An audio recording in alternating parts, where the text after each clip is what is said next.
Good evening, everybody. Welcome back to another Figma live stream, and I cannot come up with a topic this time around. I sort of ran out of time while I was working on some other projects, and so I thought it may be helpful to go over at the very least the login screen for my prototype for my first capstone. And to give you a little bit of background information, this is for an app that I'm developing, or that I'm the product designer for, and it's called WeGo, which is WEGO. And WeGo is an app for the disabled community and their friends, family, loved ones. And it seeks to connect those users with businesses similar to Yelp. However, unlike Yelp and unlike Google reviews at this very point in time, it focuses on accessibility and usability features that would be important to the disabled community, whether that is blind users, deaf users, those who rely on wheelchairs or other mobility aids. And so it has features and gives information that would be useful, such as entryway widths, given in lengths of measurement, and information on accessible washrooms, and it would have information whether or not there are steps involved, and by steps I mean what one steps onto to get into businesses, and so on and so forth. And so I thought I had done sufficient research into accessibility with regard to user interface design. However, that was not the case, and as a UX professional had pointed out to me after he had gone through and taken a look at my prototype, and this is very similar to the screen that he saw. The elements that I'm going to point out didn't really change between prototypes, so you're sort of getting a very good representation of what he got to see. And so I'll go over some of the very large mistakes that I made and what I did to remedy them. And of course, we'll talk about each one a little bit. And you may see that in your designs you may have made some similar errors, and I will go through a couple of ways to correct them. And so let me check one thing right quick. Looking good. All right. So. And this is, as I said, the login screen, and there are a few errors that I'm not going to focus on, and I'll give you a freebie because I want you to guess the others. The first one being I'm not in love with my logo. It's a stylized W, so this would be a logo type. However, it didn't take that. I needed a logo. It didn't take long to make, and so this is what I ended up with. I'm not married to it, and I also didn't want to spend too much time actually making a logo, so this is what we have. The freebie is there's no text at the top. There's no hero copy. That we have a hero image, but no hero copy that would describe what the app is for, even give the name of the app. You would just have to already be familiar with the logo to know that you were in the application. And so it would be nice if there was some copy right here, but I consider that to be a very unimportant error to fix at the time. I had more important errors I needed to deal with, a few of which I'll go over in a little bit here.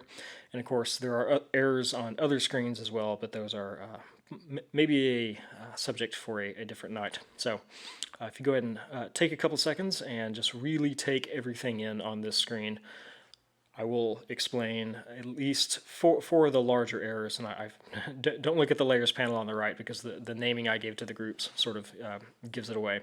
So just take a few seconds and really analyze the user interface here, and if you have any comments or any guesses, go ahead and put them in the chat. I'm monitoring on a second monitor, and I will show you what I came up with and what was suggested to me.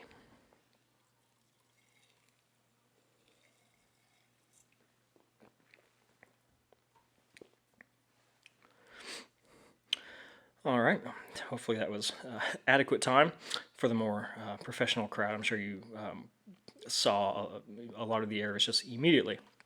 And so, as I stated in the sort of brief overview about what the app is for, I mentioned that it is for the disabled community, their family, friends, loved ones, to find information on businesses, whether or not they're accessible, to what extent are they accessible.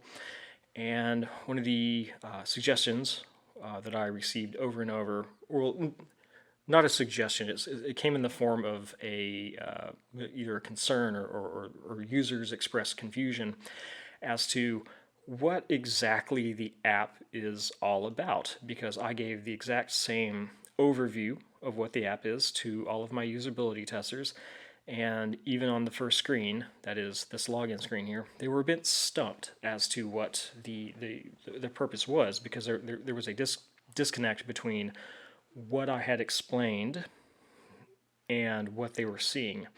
And it would appear that this is a food or dining or restaurant centric app. And of course, I definitely did not mean for that to be the case, but the hero image is very much food related, so that definitely confused the messaging here. And so the first item, and I'll go from sort of top to bottom, is food-centric imagery, and that was very confusing for users because, again, as I said, there was a bit of a disconnect between what I was explaining and the imagery, and this goes back to a step prior to making all the high-fidelity mock-ups, wherein I was creating a mood board in Figma, and I very happily went on to Unsplash and found a bunch of images that I thought did a very good job of explaining the tone that I would like to set with the application. However, I didn't. I made a terrible fault of not considering the user base, what my users look like, so to speak. And so I went with a bunch of fancy minimalist style images, and they all, while I thought the theme was good, what I didn't take into consideration was I wasn't thinking of my users. And not only was I not thinking of them, I was having the sort of double effect of confusing those who were testing for me.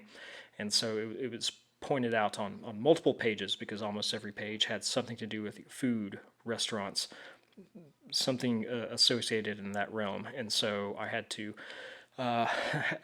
consider that, and they were completely correct, because if you didn't know any better and I didn't give the spiel ahead of time, then it could be, the app that I'm working on, WeGo, could have very easily been confused for yet another dining suggestion app or anything or something along those lines. So, and going down here, the second issue we have with the user interface is the input fields. Now, if you caught my last live stream, which is last Friday, or the 3rd, I believe, I went into a lot of detail about the correct way and the incorrect way to design input fields. And for that reason, and that went on for 40-45 minutes, me just talking about input fields. And I do plan on doing another video or another live stream in the future once I have some more resources available to me. I have a wonderful book coming in the mail that goes into the sort of the back end of input fields and accessibility. So once I've read and digested that, I will revisit input fields, text areas, the best way to handle that, and I'll make an entire live stream regarding that. So I won't belabor it again this time around, but we see that we have just very inappropriate accessibility regarding the input fields.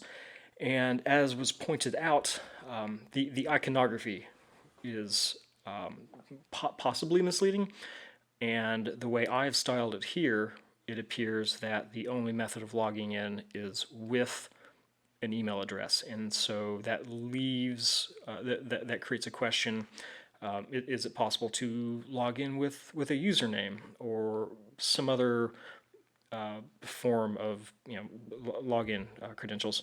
And because I didn't include a log in with Google, log in with Facebook, log in with Apple, so on and so forth. I have no additional login methods listed here. It created a little bit of confusion. In my mind, I thought, well, if they just go through the sign-up procedure, then they'll discover, what the nature of the credential will look like. But that was me being a bit callous or uncaring toward the user, and I have a good quote for that on the next page. And so this is this is wrong for a number of reasons. And let's see here. So yeah, email only. That was one of the concerns or points of confusion that was brought up. And another issue that I'm surprised I didn't bring into this original design was the icon that you often see on the right side of the password input field, which is the sort of the eye icon to make visible or to make hidden if tap and hold what the password is. And so if you have a very lengthy password, for example, and you're getting toward the end of putting it in, and you're concerned that you may have tapped an incorrect character somewhere along the way, you could press and hold that eye icon, and the password, as long as it's tapped and held, would become visible to you. So you could quickly scan your password, see if it's good to go, and then log in. And I completely, for whatever reason, neglected to add that icon, which of course would have gone right here. And the other, again, I won't go into this in incredible detail, or as much detail as I could, like last Friday's live stream. These fields are all kinds of wrong because, as I discussed, placeholders are absolutely worthless and a terrible idea when there isn't a label attached to the control, that is to say the input fields, and always put a label. You need a label no matter what. And to summarize, especially on this design where there is no label, there's only placeholder text. Let's say that a user selects the first input field, and once it gains focus, or once this field is active and ready to receive input, this placeholder text is going to disappear. It's going to go away. And even with this sort of email icon, even with that icon, that's not enough. You can't rely on that. That is no excuse. It's not an excuse for not having a label, just to rely completely on the iconography. When this user at gmail.com, when that placeholder text disappears because focus has been given to this input field right here, the user may forget what they are meant to put into this field. And so it creates a point of confusion, which in confusion can lead to anger toward the product, which could lead to the user just not using the product, or deleting it, or telling other people not to use it, which in this scenario they would have that would be a reasonable thing to do, because as it stands, this isn't the most usable thing in the world. Same thing goes with the password. It needs a field. And let's see, sort of in this same area, one of the other errors is this goes together, is handedness, and I'm sure there's another word for that, but when this prototype was being reviewed by a senior UX developer, he used the word handedness a few times throughout when he was reviewing each screen for me. And again, I can't thank you enough. Thank you, Vic. And handedness was his phrasing for having an actionable element that is either it's left aligned or right aligned. And so forgot password here, you can see that it's right aligned. And he said, and I don't remember, I don't think Vic's left-handed, but he said, well, left-handed people forget their passwords too. And on a device with a small enough screen, and even then the text would be a bit small, and so this could be a tap target area as well, depending on phone screen size. It might be difficult if you're a left-handed user who's just using one hand to use the app to comfortably, safely hold the phone and tap this forgot password link right here. And I don't remember exactly where I found this image from, which I usually credit them at the bottom. But I went to Google image search and I searched for like, I think it's like thumb zone or tap zone mobile. And there are many images to choose from. But this one's very simple. And this shows what it looks like on an iPhone 6. And this is not to scale, of course. And this is for a right-handed person. And so you can imagine holding this device, or if you have your device, you can hold it in your hand and holding it steady with your thumb. Just think about where that arc is that your thumb creates when you sort of move it up and down, and then how difficult it is to get above that and also into that small corner down here that says "ow." And so this is for the right-handed.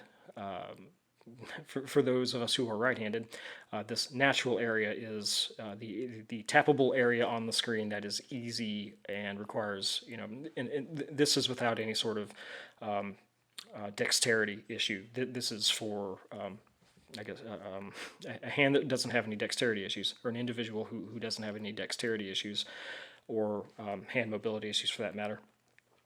This is the sort of pain-free area, or that doesn't require any stretching or any hand acrobatics for tap targets. And so for an individual who has a reduced sort of natural area, I'm not sure, now that I'm saying it out loud, I'm not sure I really like the labeling they have on here, but for a reduced green area, this forgot password could be, if it were over here, or it's an issue being able to, for every user to be able to tap it, whether they're left-handed or right-handed. And so having things far off to the left or to the right creates an issue where now they might have to use two hands to, one to hold the phone, the other to do the tapping. And so that increases the workload on the user. And again, we want to reduce that as much as possible. And so when I iterated on this design, I changed the spacing a little bit, among other things, but I moved this to the center, and I believe I increased the tap target as well. And so that made it more accessible for both left-handed users and right-handed users, so to take the burden off, so to speak. And let's see here, and there's we could go on about all the errors on this page for a while, but the last one I wanted to bring up was the text at the bottom. So this is a time where, so if this is the primary button style, what would have worked best is having the secondary button style down here, which, going off the design I had, instead of having a button with a dark blue fill and no stroke, down here the secondary button style is sort of the opposite of that, where it has about a 2-pixel dark blue stroke around it with this 8-pixel corner radius, but no fill, or a fill of the same X value as the background off-white color that I use, which is FA. And so that would have been an appropriate use of the secondary button down here. And it's spaced in such a way and just lacks, it's very low on the hierarchy. And indeed, when I was doing the visual hierarchy, and indeed when I was doing some of my usability testing, when I was doing my pre-testing phase, when I was still trying to come up with a lot of good questions that I would ask all my participants, I asked one of the users to sign up for an account to go through the onboarding process, and one of the users took it took them longer than I had anticipated to notice the copy down here, and indeed another user did not see it at all. And this is also my fault. As we can see here, the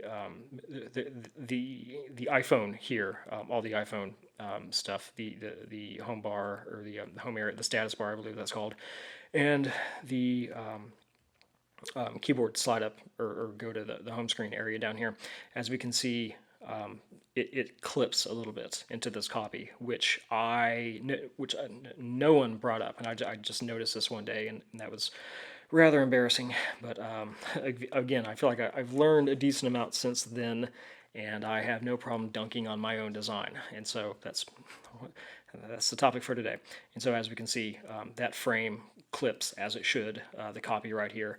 And I think because it was that specific character that it clipped, the G, most people's brain, when they saw that, they just sort of auto-completed in their head what the G looks like, and so no one really commented on that, even when they were looking right at it. And so that is an issue of discoverability outside of just bad placement. And so again, I'll eat all these errors. These are all my fault, so I have no problem with that. And so that is a bit of a summary of 4 of the larger issues that we see on this login page. And so let's go to page 2 here. And these are some, I was reading a couple of resources prior to joining, or prior to starting the stream up today. And I found some quotes that I thought were applicable to what we were looking at. And I was clearly I was reading UX Design World. And I was speaking with my mentor earlier in the day, about 7 hours ago, and he said a user interface is like a joke. He stopped right there because I know the rest of the saying, but I found out who originally said that, which is Martin LeBlanc. A user interface is like a joke. If you have to explain it, it's not that good, and that is truer words never spoken. And that all of these are sort of tied together. And then Dan Rubin was quoted as saying, if you find an element of your interface requires instructions, then you need to redesign it. And these two are very applicable to what I discussed previously on this page here. And so, and then lastly, I thought of this and I wanted to write it down. Nothing I say is quote-worthy, I assure you. So it's self-explanatory, doesn't work out if nothing is explained. And all of these really point to this middle area here regarding the input fields and how the placeholder text disappears when focus is given to it. And again, there's the idea in UX and UI is, don't make me think, don't make the user think. And by not including labels and only relying on placeholder text, it just disappears whenever focus is given to the control. That's making the user think about, oh, what was I supposed to put in there? And again, see my previous video, I went on about it quite a while. And so I failed to keep these heuristics, these rules of thumb, these, I guess, rules in general in mind when I was creating this design. So I ran aground a bit, but thankfully I had some wonderful wonderful participants, I should say, who pointed these things out to me. And big hats off to my mentor Lewis and my senior UX friend Vic for really getting into the weeds with me about what's appropriate, what's not appropriate when dealing with each one of these user interface patterns. And so, lastly, I thought it would be interesting to go through the process of sort of fixing every one of these little parts, or fixing it in as much as we can. I did want to make a bit of a shorter video. I noticed mine tend to go on for longer than I expect. So the first thing we can start with, we'll sort of go in the order that I highlighted them on page 1. So the first issue would be fixing the food-centric imagery. And so I was on Unsplash again earlier today, and I did find a much more suitable image. I think it was Unsplash. I'm not sure exactly, but I found an appropriate image to use for this screen. And so I'll go ahead and I will select it. And as we can see, I call this top background. Again, name your things better than I do. And I'm going to click, having an image is part of the fill. It's filled with an image. And I'm going to, because there's already an image here, I'll click choose image, and it'll bring Finder up, and I'll find the image that I had in mind to replace that image. And so let's see here, projects. Whoop. Kind of forget where all my images are.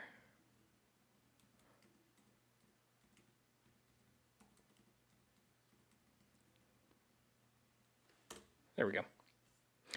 All right, and let's see here. I have this gentleman in a wheelchair. Looks like he may be taking a break at a cafe or some such, and so it's set to crop, so it's keeping the same, I guess, dimensional ratio as the previous image. So I'm going to go ahead and set that to fill, and that's usually at this point I would have to maybe change it back to crop, move it around a little bit, get it to where I want it to be. However, that's not terrible. I like the way this is sort of set up without any additional work on my part, editing the image dimension, having to move it around a little bit. And so we can plainly see that we can see where the gentleman is, what he's doing, and there's adequate space above his head and I guess sort of below the table. So he's framed rather well inside of the frame, as it were. So we'll move on to and there were a couple of other decent images. They didn't work in exactly this frame width and height ratio I had going on here.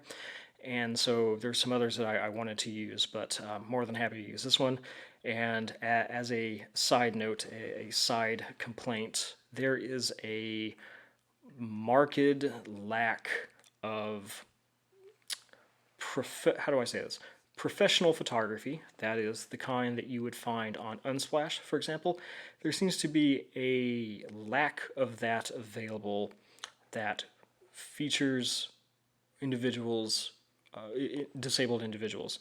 And so I searched for, must have been half an hour, 45 minutes, trying to find an image like this. And it took, the search query was not what I expected. As I said, it took a while to find this. And so there seems like, if you are a photographer who gets some of your income generated from taking stock photos, this is sort of an untapped market, so to speak. So especially for people like myself who are designing for such things, I could really use more representational photography. But in any event, that's a complaint for another video. This gives a much better idea of what the app is for. Now or rather I should say who the app is for. It's no longer food-centric, and now it's person-centric. And a lot more, indeed, could be done, including having some copyright here that says welcome to WeGo ... with copy there explaining exactly what it's for. However, I did not include that as one of the top 4 errors having to do with this design, and so that is definitely something that should be added. But it was lower on the list of, it wasn't critical and it wasn't major. It was just below that. So I will get to that at some point in one of the future iterations prior to adding it to my portfolio, but at this time it did not meet the requirements.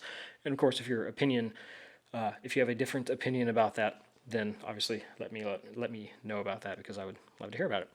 And so the second issue is going to be, of course, these terrible input fields. And so let's see here. I have a height of 40, and that I would say that is minimally acceptable as far as tap target is concerned. I think 44 probably works better, if I remember correctly.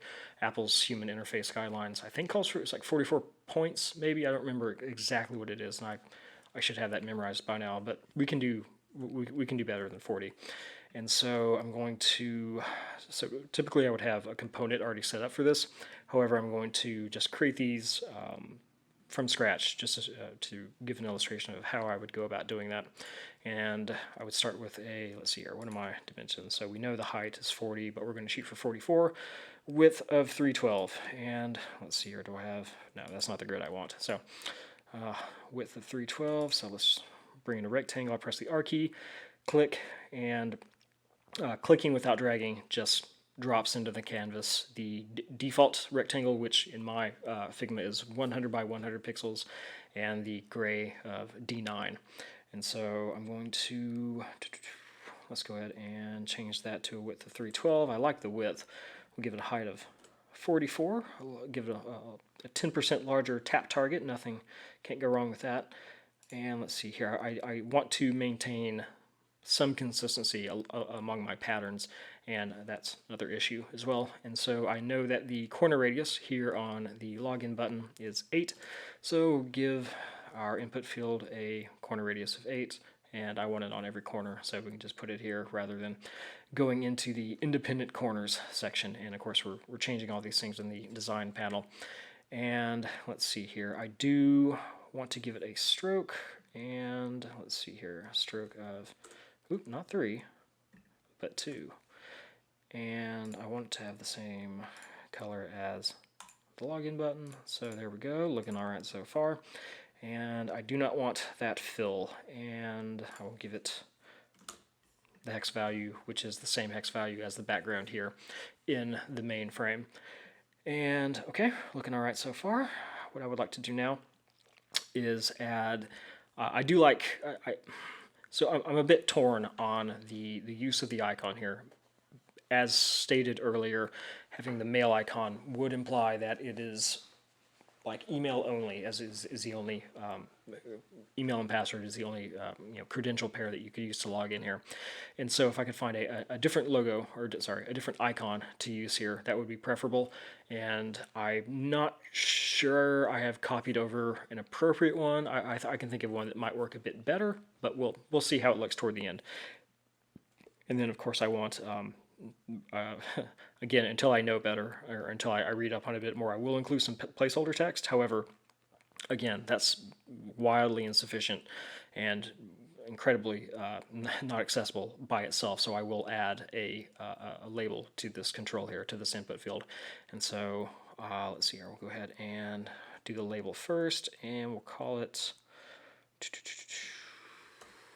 I guess, depending on the text I use for the label, that will determine if it's email or username. So I will say, let's say email or username. And I like 31 for the off black color. And let's go ahead and make that, let's see, unlink work sans as, make it outfit 16. Okay, we are at 88%. So let's go to 100%. I don't want to be misled by my font size here. And so 16, let's see what 20 gets us. Yeah, I'm liking 20. And maybe we could go medium? Yeah, that's not bad.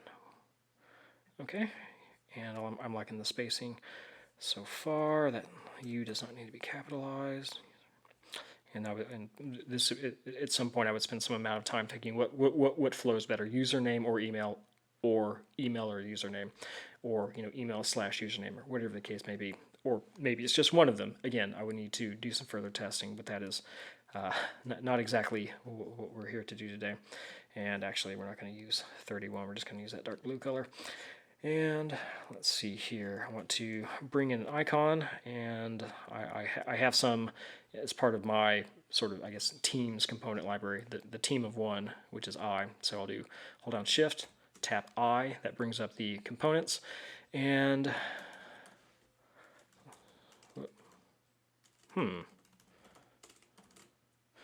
okay, I thought I had the component loaded up. That's fine. I'll go to, let's see here, I copied over the Google Material Design Icons pack, and I've been using this almost exclusively throughout my capstone design, because I much prefer, among mainstream icon packs, especially compared to Apple, I do prefer material design. And so let's see here, I'll do Shift I. Is that account? Is that the name of it? Yeah, so I would like this icon right here, which is account _ circle. However, in the material design icons Figma file, you'll notice over here on the pages, starts just a start page, sort of a splash screen, and there are, see, 1, 2, 3, 4, 5 variations on the same icons, and I've been using rounded for all my designs. It seemed like it went well with the corner radiuses that I had, the corner radii that I had set up for a lot of my UI patterns. So I'm going to stick to rounded, and as you can see, going between all these, nothing really changes. And we'll go with rounded. I typed in account, and as we can see, it pulled up I pulled up all the variations, but I do not know which one is which, and so I'm going to right-click on the first one I see, go to Main Component, and I see I selected the one that's in the Sharp page, and I do not want that one specifically. However, I do see that the icon I want is in the category of Action, which is it's on the first row, the penultimate column, like right under the S. So it's the first section called Action way over here. And so I know all the icons are in the same place. I'll go to Rounded. Here's Action, and hey, there's the icon I want. So I will go ahead and copy that. And what I would do normally, if this weren't like just a draft that I'm doing this example in, I would go ahead and copy this over to my library, so it would be a lot easier to find in the future. But I have no problem just dropping the icon right here. Otherwise, I would do Shift-I and find it that way. Yeah, it's local because it's here now. So that was the difference. And let's see here, 24 by 24. Maybe we can do 32. Can I get away with 32? 32. We'll find out. And so I want that to be that dark blue color, and I'll have some text that says we go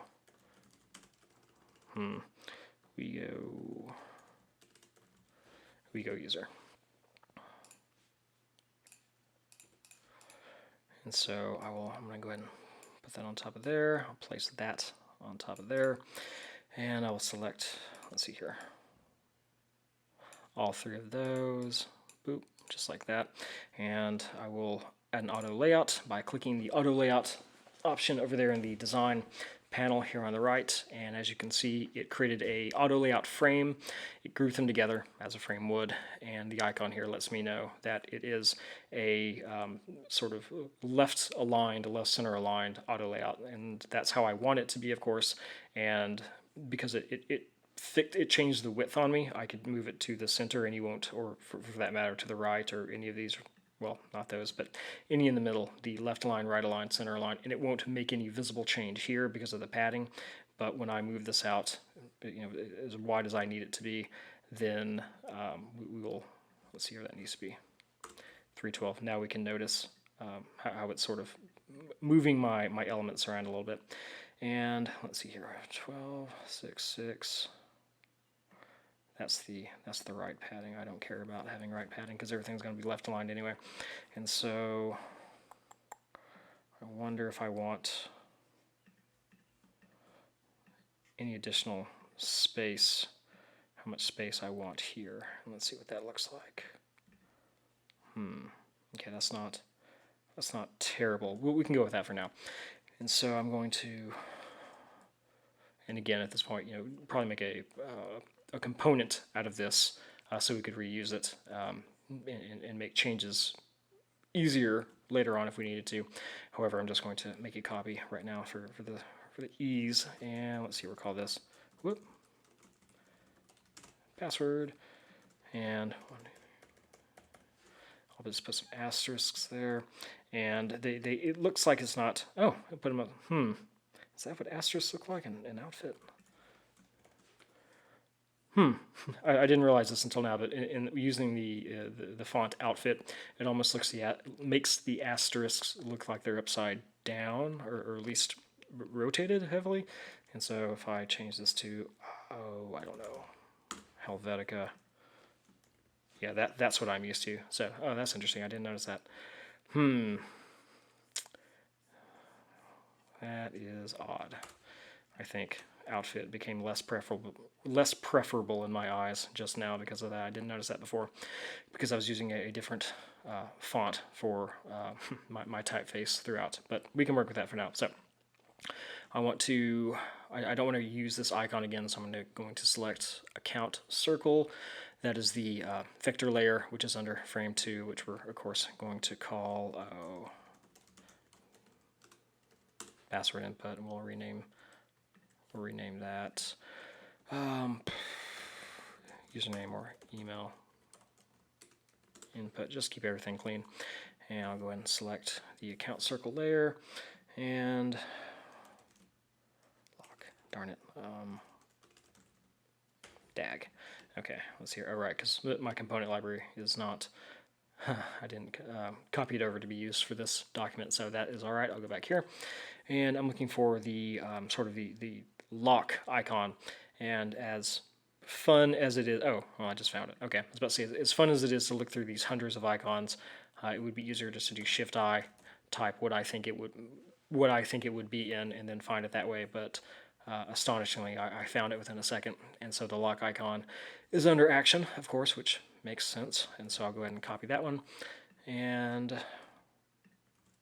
whoop, I'll paste it there, and I can see because of all of the icons in the material design icons Figma file are at 24 by 24, and this input field right here, this auto layout frame, which I called password input, was basing its height sort of on it was the padding plus the top padding, bottom padding plus the size of the icon. And because I moved this up to 32 by 32, when I pasted this one in, I pasted it at 24 by 24, so we lost 16 pixels, something about that. And so I'll go ahead and make that 32 by 32. All right, we're looking good. And of course, I don't want it to be that color. So we'll grab our eyedropper, come over here, do that. And of course, if I didn't know pretty much what I wanted already, I would have made components I would have made a component out of this, so it would have been a lot easier to change these things. And so that's looking okay. It's not looking that bad. Having that underscore there sort of throws off how it looks on the padding on the top and the bottom, and the descender there on the G also sort of makes it look a bit strange. Let's try there. That looks a lot better. Okay, that's satisfying my visual need there. And then as far as the password is concerned here, so and I've tried this out with a few font sizes just to make sure it wasn't just me or my Figma, and I knew it wouldn't, and it's not. But having asterisks here is a little tricky because the asterisks are they if you think about like they're sort of above what the X height would be. If you can picture how the height of the X, they are above that or just maybe just touching it. That is to say, they start off very high in the text frame, and so it's going to be difficult to get these right in the middle. And although that would be less realistic, it would look better. However, I'm not entirely sure how much effort I want to put into that because it's not exactly, I've satisfied what I set out to do by creating better looking input fields with labels on them, and so that's sort of not that big of an issue right now. And so I'm going to, well, let's see here, I'm gonna get rid of those. I'm going to align these. Let's see, I'll move that. I'll go ahead and add that to a group right quick. We'll just call that login 1. Again, not the most semantic thing in the world. And we'll call that, and I'm using Command G to place into groups. We'll call that password. I'm going to ungroup these in a moment. So let's see here. I'll move that out of the way. Yeah, something like move that up with the up and down keys. Something like that. Okay, and then get rid of the forgot password for now. I'll select both of these layers.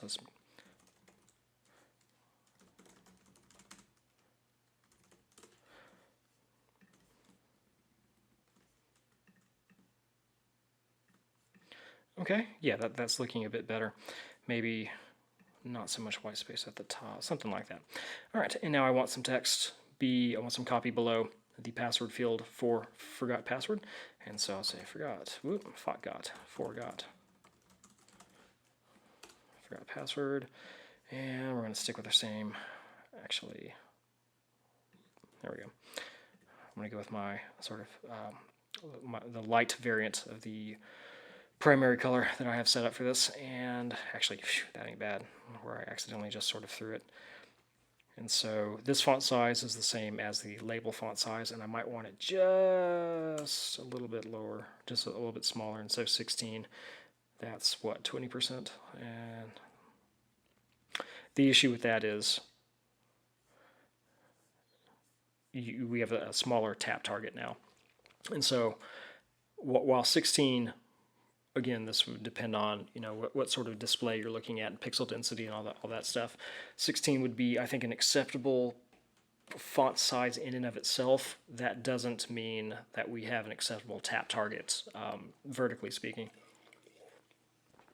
And so if this were, if you were designing this as a web page or part of a website, it would be easy enough to go into the style sheet, and if this were in if this were in its own div, for example, you would just set the height of the div to the height or the min height to 44 pixels, depending on what you were working on or how you were working on it.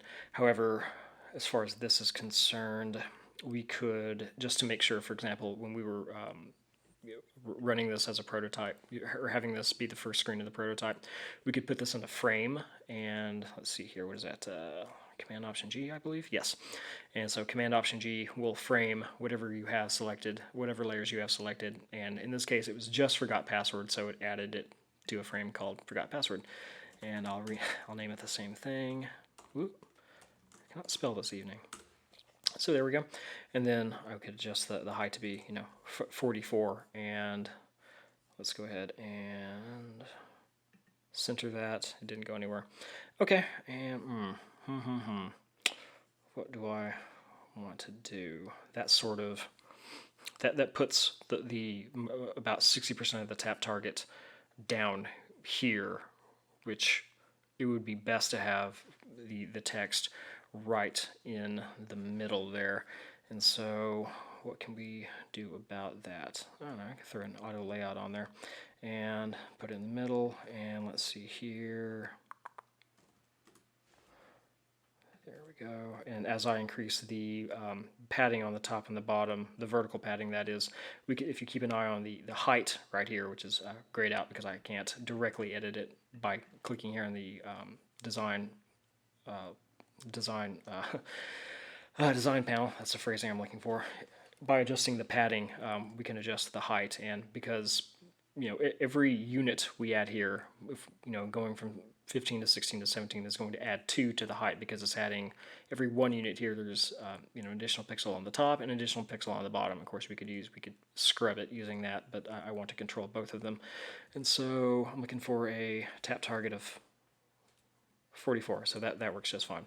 And I'm going to move that up just a little bit, and so, okay, yeah, that's not bad. I'm liking the way this is looking so far, and just because I can see it, I do know that this is work sans instead of outfit, and so I'm going to go ahead and change that up a little bit. And just for the sake of readability, we'll give that a little bit of extra font weight, and so I took that from regular to medium, and let's see here. I'm not sure how I feel about that text weight. That's semi-bold, and so bold is, I think, maybe a bit too much. Semi-bold though, that's not bad. That's not the worst looking thing in the world. I would caution, I guess I'm speaking to myself, I would caution myself against adding too many font styles, because then it becomes just completely unwieldy. And see, so I got off on my own train of thought here. I was a little bit late to look at my second monitor, but I see we have Ethan has joined the stream here and has probably been tallying up my mistakes so far. But yeah, thanks for joining, Ethan. It's going really well, and I appreciate you joining the stream here. I am redoing, I'm not sure if you caught it from the beginning, but I am tearing down the login screen that the first version of my prototype had, and let's see here, and so that's what we were working with here, and I went through the sort of a brief overview of what the project is all about and how there were 4 major issues with this login screen. And you may not see the first one, not knowing what the design is about. This is meant to be an app for those individuals in the disabled community and their friends and family who want information about businesses, specifically accessibility of businesses. So, entryway widths, are there accessible washrooms, are there steps to get to the business, so on and so forth.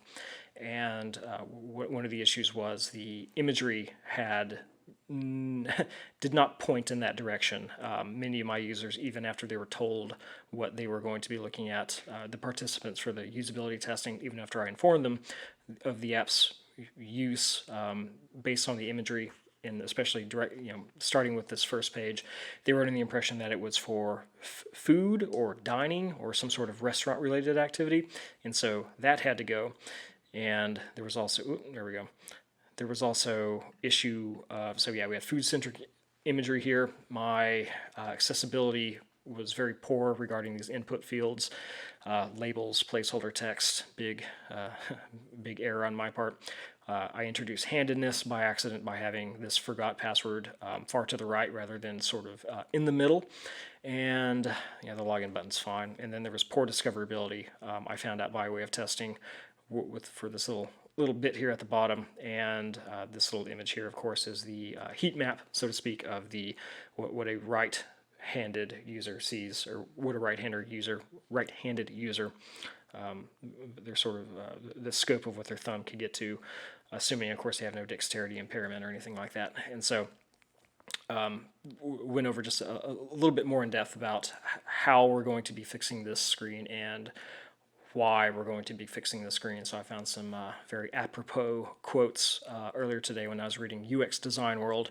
And then lastly, on sort of the last leg of this stream, I was fixing various components, various UI patterns. And so the first fix was going with an image that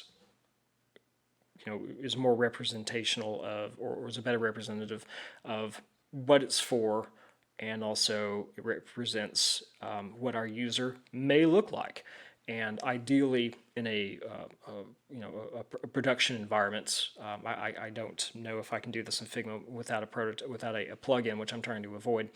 I would like to have this image rotate every time the user sees it, and so it would just randomly select something from a directory of images that were appropriate for this hero area here. So instead of food, went to the image of this gentleman here, which I thought did a much nicer job.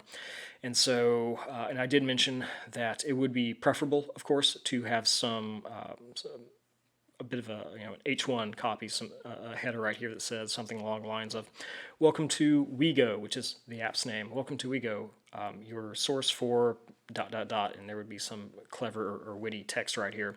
And so again, it would be very obvious to the user what they were looking at, because I wouldn't want to put my users in a position where they would be confused or angry with my app and then delete it and not use it again, and possibly tell other people not to use it because it fails at its basic premise.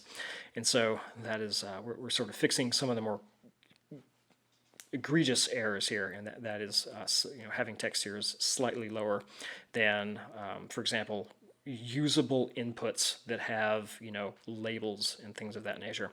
And so fix the iconography here in the input fields, added labels, and again, I am not altogether enthused about what we have going on here, email or username. I don't like that as much as just one or the other. However, I'm not entirely, because I didn't consider it because it wasn't necessary at the time, whether or not the user would log in with email or username, either or both, or whatever the case may look like. And so the text here is, of course, subject to change. So it could end up being where that's just username and that's just password. In fact, we'll go ahead and keep it like that for now, because I like the way it looks a bit better now. And so I re-added the forgot password, but in order to get rid of the handedness, I put it I aligned it toward the middle, and I put it inside of a frame and applied auto layout and gave it vertical padding of 12 to get a touched tap target of 44, which is what I'm going for in all of these input fields. Also have tap targets of 44 pixels. And so that's what I was shooting for, to make sure, maximum accessibility here. And I'm going to go back to 100%. because I'm not entirely sure I like the font weight on forgot password. It's on medium with semi-bold. Yeah, we can go with semi-bold. There's no large chunks of paragraph copy on this page, so having my smaller elements that I guess would be if this were HTML, these would be in span. These would be spans, I should say. Having them with more emphasis, as say a heavier text weight, I feel would be appropriate for this one, especially since these are important buttons and links to look out for. And let's see here. Yes, thank you. Yeah, those quotes were, I thought they were very apropos, very germane to today's discussion. And as I stated earlier, I have no problem. I'm definitely not at a place as far as in my UX career, which I guess really hasn't quite begun as of yet, where I can review others' work, but I certainly have no problem dunking on my own work, because the last thing I'm going to do is get prideful about a design that was my first capstone. So that's foolishness. And so yeah, I was reading UX World and I saw these quotes and I thought that is something that seems so obvious, and yet obviously it's not, because I myself did not heed Mr. LeBlanc or Mr. Rubin's words of wisdom here. So I thought that was a very a crystallization of the wisdom that I came to today. And so let's see here. We'll go back to this design. I'll try to sort of wrap this up a little bit. So as far as this login button is concerned, it's my primary button color. I like the way it looks. I have no problem with it. This is probably the least problematic portion of the design. And so now is this bottom text, this, again, embarrassingly clipped G bottom text. And as I stated earlier, I think this would work better as a secondary button. And so I'm going to create that as such. And so I'm going to go ahead and make a copy of this primary button, and I'm going to switch around the fill and the stroke, because I want this to have, again, a fill of FA and a stroke of whatever the hex value of this blue color is. In my team library, it's called Air Superiority Blue, but I think if I press X, that'll work. Oh, no, that's not going to work here in this scenario. I think that would generally work, but not here, because it's an instance. And so let's see here. Do that. Stroke of, oop, not that one. Definitely not that. Air Superiority Blue, we'll do 2. Yeah, Air Support. There we go. That's what I'm looking for. And then my text is going to be definitely not that color, I should say that. And let's see here. I can hear some chatting going on. I will check that momentarily. So let's see here. Burn is not what we want. We want, there we go. And so we're going to, I'll go ahead and just copy that text there. Boom. And that wouldn't work, so we're just going to have it say sign up. There we go. I'm going to get rid of that, move this over here, and again, obviously I'd be working with a grid, but everything has the exact same width, with the exception of this element right here. But all of these have the width of 312 pixels, and so I can just use, and I want them perfectly centered, so I'll just use the center tool. So I'm not worried about using a grid at this point. If I did, however, I would make sure that these were assumed the width of the outer inner portions of my last column, depending on what I want my design to look like. And so I don't really want that sign up to be that far at the bottom. I don't want login to look like it's too far away. And so at this point, it looks like we have, I'll get rid of that. We have the elements that we're looking for, and they may not be exactly where I want them to be. Like I'm pretty okay with these elements being where they are. However, I would definitely want to play around with where the login button is. I don't want it too far away from the input fields, because these are all related. These are part of a family here. Actually, I'm going to move that up just a skosh, but I want to make sure that my tap targets do not overlap, and they don't. They're just meeting. Okay, and then I might move that up just a bit. There we go. And so I can't really get, so forgot password has a height of 44, and so I don't want it being a frame, and I might use this prototype to link that to something else if I were going to introduce a forgot password route into my prototype. I wouldn't want this frame to overlap any other frame that would potentially, again, be part of the prototype. And so I want to keep my targets separated. So Figma, I don't know, might get confused with what people are tapping on, but I do want to keep it large enough to represent what it, the value, the height that it should have in reality. And that's as close as I can get login to these to the forgot password tap target. And of course I can move I could move the password input field up a bit, something like that, but that's a bit, there's not enough white space there, so I'm going to leave that as it is. And I do want to move my sign up. I want to move it up just a bit because I'm thinking of this heat map of where the thumb is, at least for a right-hander. And so, as we can see here at the bottom, when you move your thumb all the way down, that puts a bit of strain on this pad right here. And so the more we move that button up, the more green area we have in the so-called natural area. And so the more we move this up, the more we get into the green, up to a point. It's never full green. And of course, that's depending on device. And so I'm going to go ahead and move that up just a... Wrong page. I'm going to go ahead and move that up just a little bit. Every pixel counts, of course, when you're working with a mobile design, and so I'm going to move that up just a little bit to make tap, to increase accessibility, to make it easier to tap. And of course, it could maybe even stand to go up a little bit more. But of course, I don't want to include it. I want to make this clearly apart, visually speaking, the visual hierarchy here. I want this to be noticeably lower, so it doesn't, so it's separated from these areas, from this area right here. And so this is looking good so far. I'm liking where this is going. And I tell you what, I'm going to actually maybe move that up just a bit. Yeah, that might even be a little bit better. Anyway, one could play around with this just for hours if you wanted to, if they wanted to determine exactly what looks best. But that is up to the designer and their design document and their stakeholder and all that good stuff. And so this is looking pretty good for right now. I'm going to take about a 4-minute intermission, something like that, and then I'll come back and answer any questions, wrap things up, so on and so forth. So yeah, I'll see you in about 3 or 4 minutes.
All right, and as you could just see there, I did have a question in the chat, and yes, I use Streamlabs OBS with the terribly unfortunate initialism of slobs. So if you're ever looking up information about this particular software, for example, overlays, you'll again, unfortunately, have to type in slobs overlays. Thankfully, all of the search results, Google knows specifically what you're asking for. And I did not start out using OBS. I went, I chose the software and went with it. And one of the ones that Twitch recommended, or at least was on their page about how to start a stream, was Streamlabs OBS. And I read that it was a bit newer, so I checked that out. I'm liking it so far. Everything's layers based, and so it was very easy to understand how that works. And I found available on Android or the App Store, and then also Google Play, is an app called, what is this called? I don't know, it's called something. It's a Streamlabs Remote, and so I'm not sure how well that's going to show up. I can control all of the Streamlabs OBS stuff from my phone, including stop recording, start recording, go live. I can switch some of the screens around, which makes things way easier and sort of streamlines the flow of things a bit better. And of course, I possibly at some point in the future would look at something like an Elgato, Stream Deck or something like that. But that is well outside the budget that I have for this, which is with the microphone $40. And so, starting small, but this is a free app for Android and iDevices, or at least the iPhone. So I'm really digging this so far. It was very easy to set up, and of course, I don't think I've said this to many people, but I'm not sure who I was talking to about cameras a while ago, but the camera that I wanted I thought was discontinued, but it was just produced infrequently, the Sony ZV-E10, that finally came back into stock at B&H after months of being out, and I was on the list to receive an alert, and I did receive an alert last Friday, and that package should arrive here, as well as memory card and all that good stuff. I should get my Sony ZV-E10 tomorrow by noon, and so I'm trying to be cool and act like I'm not just waiting for it at any second. But yeah, it's going to be a very fun week once I get that in and get it set up, so I can stream in 4K if I wanted to, 4K 30p, and so or 30 frames per second, and so it'll be interesting getting that set up. And lighting is more important. I'm aware of that, but I'm limited in what I can do in this room. But I do have some lighting stuff that I'm going to rig up as well. And of course, I might move to YouTube, but we'll see what that looks like in the future. Because of course, Twitch does not save, because it's just not part of their platform unless you're like a partner. I think you can like permanently save your VODs or videos on demand. That might not be the case, but you definitely cannot do that with someone who's at my level. My streams are wiped from their servers unless I make highlights, and even then, it's not the whole video. My streams get wiped from the servers in like 2 weeks, 14 days, something like that. And so, at some point, I'm going to have to recreate everything that I've done so far. In a more professional way, and probably just put it on YouTube so I don't have to worry about it going away, because I would like this to be accessible for everybody. And of course, the point of this was to have it to add to my resume or to my resume / portfolio. And if the videos go away, well, that's not going to work. And so once I figure out what that looks like, I will maneuver over to YouTube. And the awesome thing is, and I refuse to call it slobs, just in normal speech, but Streamlabs OBS, I think does work with YouTube, if I remember correctly. I could be wrong about that. I hooked it up I signed in via Twitch with it, but I think you can do YouTube as well, which will make my life a lot easier. And I'm trying to figure out the best way to do have a guest on, and like Greg and I were speaking about the best way for him to join in, and we could like double team a design, like maybe have a document in FigJam and come up with a UX design challenge, something simple that we could do in like an hour or 90 minutes and sort of knock that out together, because that would be that would be very fun. That would be a good Friday night Figma thing to do. But I'm still figuring that out. And the videos I've watched so far, they don't make it as easy as I thought it would be, but we'll figure that out when we get to it. And yeah, I'm very much looking forward to that camera. Glad it came in stock. Surprised it's still in stock. Amazon didn't even have them yet. But in any event, that was the stream for this evening. And as you can tell, we'll just go over what we changed. This was the original design we had here with not weird, imagery that was inappropriate for what we were trying to do. Again, just all the worst input fields, placeholders, no labels, and so just the least accessible input fields in the world. Forgot password that was very handed. It was far off, way too far off to the right. Looking at it now, didn't have an appropriate tap target, well below 44 or 40 pixels. Login, I didn't have a problem with that. I just changed the font to keep it consistent, and then again fix this awful text at the bottom with the frame clipped G. And so we went from this, which again looks like it could be the modern slick login screen for any old app, to this one right here, which, once there were, if there were text up here, of course, explaining what the app was, we would know that this is WeGo. However, this looks a lot better, and of course we could spend forever working on the white space here. But yeah, that is an example of sort of a teardown of my own design. So I appreciate everybody coming on, listening to the stream, joining me this Tuesday evening, and of course I'll be on this Friday as well, and I'll have a new topic by that point, of course. And if you have any questions or concerns, of course I'm in the Slack group for the Springboard UI UX career track, so you can find me there. And of course, if you want updates on me or updates from me on Twitch, you can subscribe and sign up for notifications so you'll know whenever I go live. And yeah, that is all for this evening. Thank you, everybody, and have a good night.